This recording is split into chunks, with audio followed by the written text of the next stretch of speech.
వైవాహిక బంధంలో ఉన్న ఇద్దరు వారి మనసులు కలవకపోతే విడాకులు తీసుకోవడం చాలా సహజం. ఇండస్ట్రీతో పాటు చాలా మంది ఇలా డైవర్స్ బాట పట్టిన వాళ్లే. అయితే నన్నే ఎందుకు ఇలా టార్గెట్ చేస్తున్నారో అర్థం కావట్లేదు అంటూ బాధపడిపోతున్నాడు ఈ అక్కినేని అబ్బాయి. వివరాల్లోకెళ్తే తాజాగా ఓ పాడ్కాస్ట్కి ఇచ్చిన ఇంటర్వ్యూలో తన పర్సనల్ విషయాల గురించి, సమంతతో విడిపోవడం గురించి తన మనసులో మాటని ఇలా చెప్పుకొచ్చాడు. నేను సమంత పరస్పర గౌరవం, అంగీకారంతో విడిపోయాం. అప్పుడే ఓ ప్రకటన కూడా విడుదల చేశాం. కానీ కొందరికి ఆ ప్రకటన సరిపోలేదు.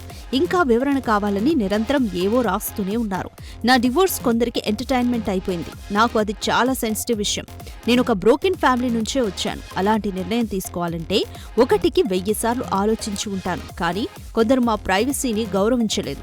నన్ను ఏదో క్రిమినల్లా చూశారు. ప్రపంచంలో నా ఒక్కడికి విడాకులు జరిగినట్లు మాట్లాడుతున్నారు. నేను ఎప్పుడో దాని నుంచి బయటకొచ్చేశాను. మరో అమ్మాయిని పెళ్లి చేసుకున్నాను. కానీ కొందరు నా విడాకులనే గెలుపుతున్నారు. నా డివోర్స్ కొందరికి ఎంటర్టైన్మెంట్ అయిపోయిందని ఆవేదన వ్యక్తం చేశాడు ఈ స్టార్ కిడ్. ఇక నెపోటిజంపై మాట్లాడుతూ ఒక డాక్టర్ కొడుకు డాక్టర్ అయితే తప్పుగా కనిపించదు. కానీ యాక్టర్ కొడుకు యాక్టర్ అయితేనే సమస్య. నిజానికి నెపోటిజం ఇండస్ట్రీలో వర్కౌట్ కాదు. ఓవర్ నైట్లో ఫేమ్ తలకిందులైన బోలెడు సందర్భాలు చూశాను. ఓ కొత్త హీరో సినిమాతో పాటు నా సినిమా రిలీజ్ అయి డిజాస్టర్స్ వచ్చిన సందర్భాలు చాలా ఉన్నాయి. నిజంగా నెపోటిజం ఉంటే నా సినిమా ఆడాలి కదా. ఇక్కడ కష్టపడి జనాలు మెచ్చితేనే ఉంటాం అని తెలిపాడు. ఇక పిఆర్ గురించి మాట్లాడుతూ పిఆర్ గేమ్లోకి నేను లేట్గా వచ్చాను. సినిమా ఉన్నా లేకపోయినా నెలకి సుమారు 3 లక్షలు పిఆర్కి ఖర్చు చేయకపోతే మనల్ని స్టూపిడ్ అనుకోవాలి. ఇక మనపై నెగిటివ్ పిఆర్ చేసే వ్యక్తులు కూడా ఉంటారు అంటూ తనదైన శైలిలో చెప్పుకొచ్చాడు ఈ తండేల్ రాజు.